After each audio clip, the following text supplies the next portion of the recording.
In the third episode of the second season of Rings of Power, we're taken back to Numenor. And Miriel is about to become the new queen of Numenor.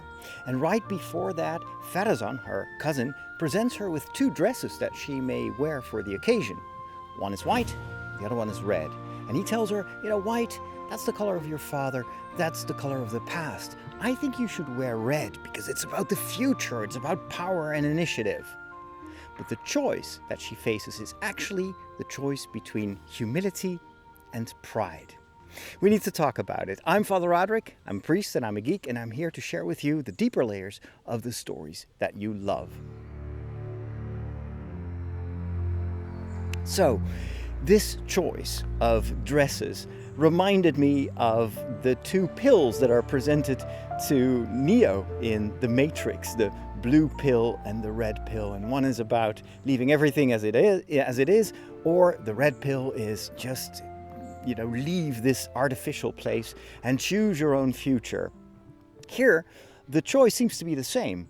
Is Miriel going to be like her father, clinging to the past, or does she listen to Pharazôn and chooses a new way of doing things? And that seems to be what most people in Numenor actually want. There is rising discontent over the role that elves have played, over the situation of Numenor. But at the same time, there's also concern among the somewhat wiser people that they shouldn't turn their backs to everything that they held dear in the past, the values that they had, this openness of the Numenorian culture. There is concern that Numenor might become isolationist, and that might actually make things worse for Numenor and also for the rest of Middle-earth. And Miriel kind of knows this. She has seen some visions about what may happen if they stray off the just and moral path. And this is why she decides to pick white as her color. And she explicitly tells her cousin, white, for me, is the color of humility. And we can tell that Pharazôn has other plans. In fact, we see him wearing red quite often here in this story. And so by proposing her to wear red, he was actually talking to himself. He would choose red. He is the one who desires power and wants to change things, not for the good of Numenor or for the people, but for his own good.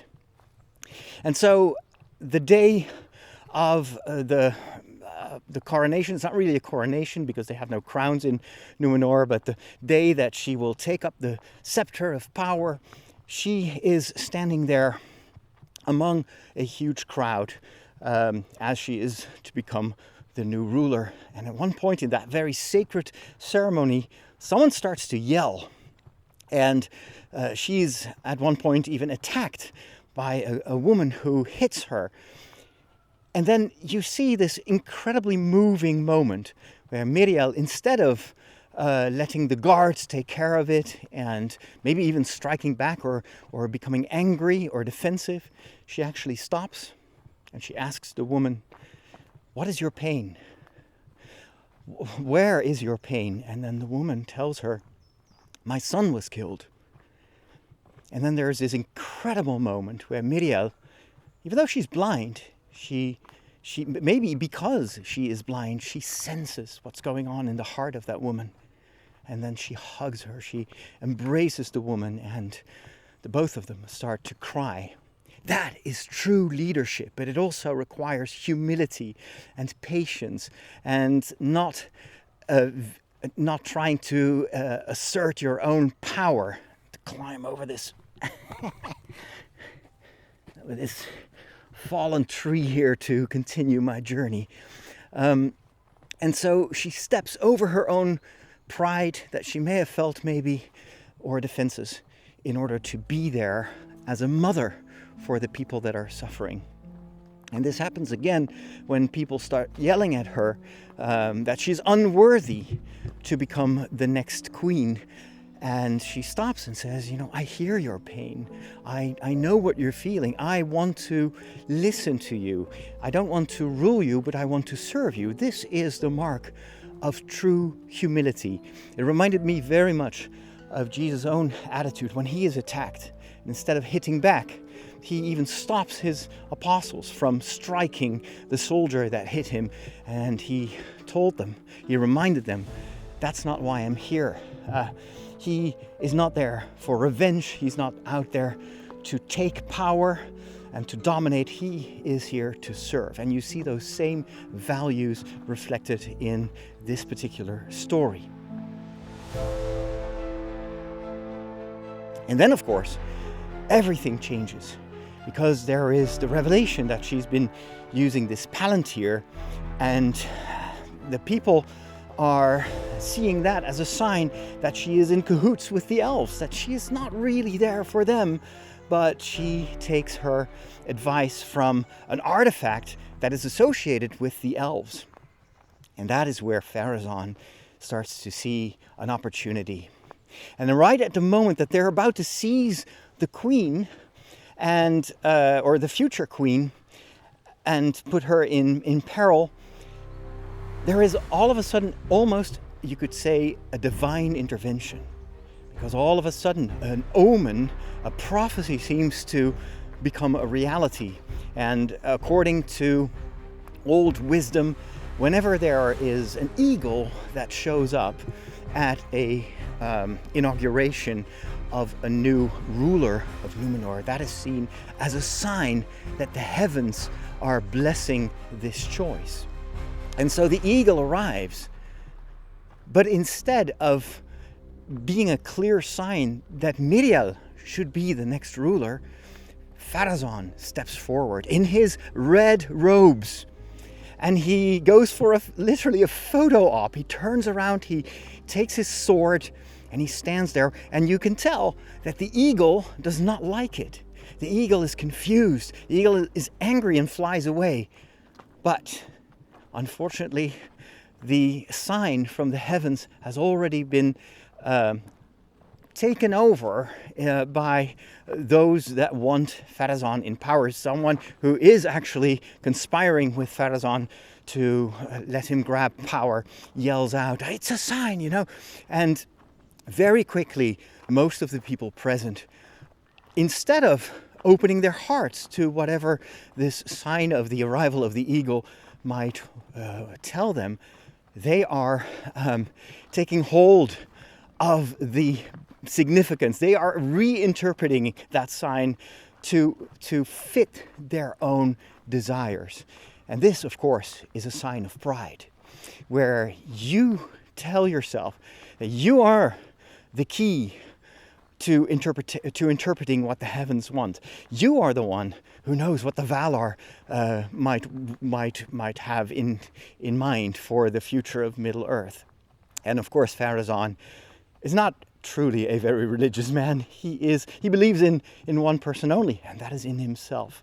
And so you can tell in this moment that I thought was extremely well executed, how much that contrast between humility and what humility actually makes you as a leader, compassionate and always trying to support even the people that are against you, love your enemies, and pride that is all about power, about not really listening to the will of these greater beings, the will of God, if you want, but instead to use the beliefs of people to serve your own ideology, your own lust of power.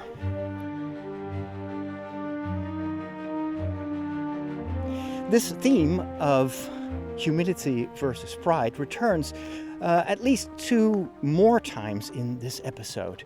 The next moment that I would like to talk about here is the reconciliation between Durin IV and his father, King Durin III. There's been this rift that has created a huge fallout between the two, but has also almost a real life impact on all the dwarves, because the mirrors that were put in place by the dwarves to reflect the sunlight outside into the depths of the mines of Moria those mirrors are now broken and destroyed, and everything is dark. And it was the pride that led to the two dwarves to this moment. And there is literally no more light in their relationship. And of course, the only way to break this cycle of pride and the growing distance between the two is if one or two of the dwarves become humble and put away their pride and ask for forgiveness. And it takes ultimately Durin IV's wife to convince him that it is now time to put away his pride. Not because Durin IV may be right and his father wrong, but for the sake of the rest of the dwarves. This is the only way to get Durin III to agree that they need help from the outside, that maybe the rings of the dwarves may be able to bring the light back into the dwarven realm. And so for the sake of the dwarves, Durin IV bows his head and tells his father, yes, we're both stubborn, we're both, strong dwarves, but here I am to tell you that I'm your son, and I shouldn't have said what I said. I should have respected you, and I'm sorry. That's the moment that he asks for forgiveness. And that is also what unfreezes the situation, and the two are talking again.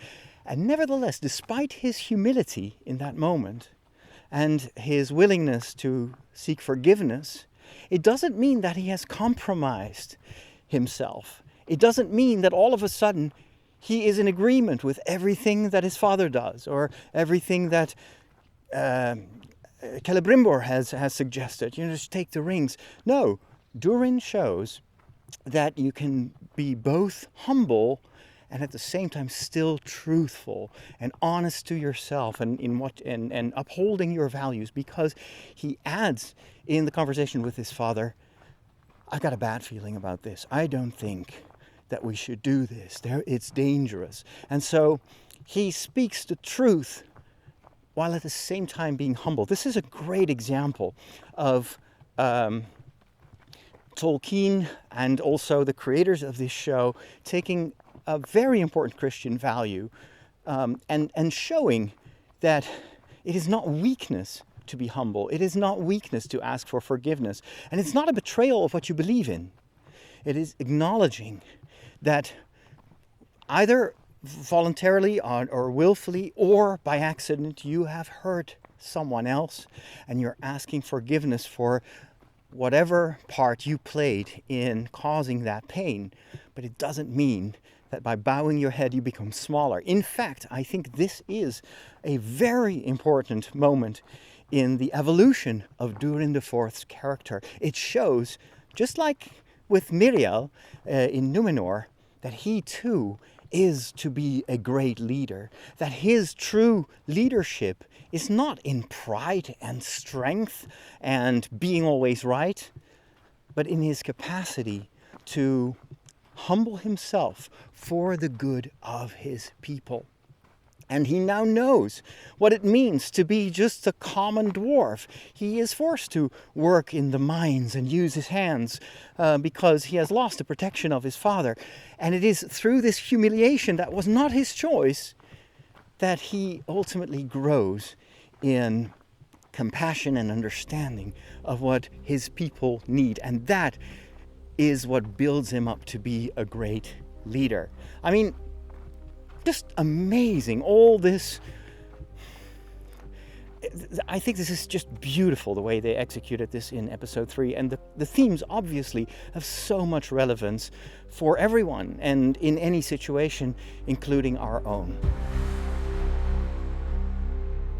Let's go to the third moment where we see this tension between humility and pride, and the incredible impact of the choice you make in this respect when we are taken back to the forges of Celebrimbor, who is about to create the dwarven rings. He has successfully convinced Durin III that he needs more mithril and that these rings can actually save the Dwarven kingdom and bring back the light literally in their world.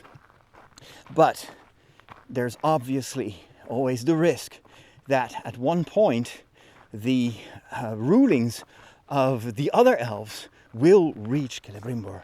And of course, he is not to make any contact with Sauron in whatever form or shape. And we have, of course, witnessed how the form, the shape of Sauron has now changed. He has transformed into Anatar. And he looks like an elf, and he behaves like a noble, wise guide. But at the same time, Celebrimbor believes that Anatar is an envoy of the Valar. He is a messenger from the heavens who has confirmed him in this vital role that he is going to play in the history of Middle-earth as a savior. And that's where the pride is taking over. He has felt disregarded for so many decades, and he expresses his frustration to Anatar, who is very eager to let him speak. And he says, for decades I've been waiting for this moment. This is my time to shine, and nobody will get into my way. And then Anatar, Sauron, being a masterful manipulator, of course, knows exactly that again, Celebrimbor has shown his Achilles heel. And so he tells the elf, well, you know what? What if the Elven King tells you to not make these dwarven rings? And he plays with Celebrimbor's fear of again being marginalized and not being respected in his art and his contributions.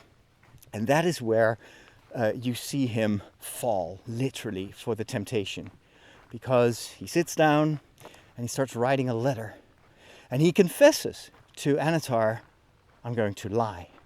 I'm going to tell the King of the Elves that I'm closing the forge. I'm super happy that the elven rings work, and I've done my duty. I will bow my head and I will close down my operations. And so he's feigning humility.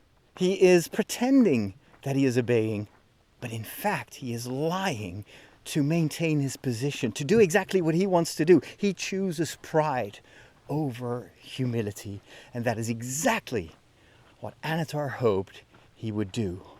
Because pride will ultimately lead to the fall of anyone who gives into it, whereas the true humble leaders are the ones that will eventually be among the victors. Maybe in a short term, they will lose their position, like Miriel is now overshadowed by the pragmatic seizing of power of her cousin. But ultimately, in history, she will be remembered as a just ruler, as someone with a heart. And this brings me ultimately to the application of this story to our own lives. As you know, Tolkien wrote his stories to convey certain ideals and values, and to tell a story that helps us to make the right decisions. That he created a world that mirrors our own world, so we may recognize the dangers, the temptations, but also see the opportunities to do the right thing and to be virtuous. And so how would you apply this story to your own lives? Well, one lesson I take from this is how easy it is to take the signs that God wants to give you and use them for your own benefit. This is something that we see happen a lot, even in politics, where politicians will pretend that they are virtuous and pretend that they are religious, and will actually tell you, God is on my side. Well, I always wonder what happens if the other candidates say the same thing. It's like soccer or football, where one team is praying so that they may win, and then the other team says the same prayer. God does not choose sides like that. God operates in our hearts and inspires us on the inside. And you have to be extremely careful when it comes to interpreting prophecies or signs, because you can very easily manipulate what God wants to tell you, or be manipulated in believing that God wants to say something, because signs and prophecies always are best interpreted afterwards, in hindsight, and not as a clear direction what you should do and where you should go. Discernment asks for way more than just a sign. It's like the miracles that Jesus performs. It's not just the sign, it's not just the multiplication of the bread, but it is the message that God wants to feed his people, that he hears the cries of his people when they are thirsty or hungry. And so the signs themselves can be seen also as something that works against Jesus. That's the way the Pharisees interpret these miracles and the things that Jesus does. It's like, how can you help other people on Saturday? It's not allowed. It's a day of rest. And then Jesus again says, well, I'm trying to help. And wouldn't you save an animal that has fallen into a well on the Shabbat? You would do that as well. So why wouldn't I help other people? These rules and regulations are here to help you, and they're here to make you a better human being. But if you use them as a weapon to put other people down and to judge them, like the Pharisees and scribes often do, and that is a sign that you are a hypocrite and that you haven't understood anything of what I'm trying to tell you, and you're using what is God's will to serve your own will. And that is the definition of pride. It is showing that you think that you are in charge, that you are the point of reference for everything that happens, and that you know best what to do. Whereas humility is all about opening your heart to what the scriptures tell you, opening your heart to the will of God, even if that may result in you having to humble yourself, losing your position or the respect of the people around you. It's not about serving your ego. It is about the service of others, and of maybe ultimately even sacrificing your own life, your own career, your own good, so that others may thrive. That is what true leaders do. Thank you so much for joining me on this walk and listening to my thoughts on Rings of Power. I'm always interested in your thoughts and comments as well, so make sure to leave them in the comments, and I'll be back soon with more thoughts about this incredible world of Middle Earth. Talk to you later. God bless.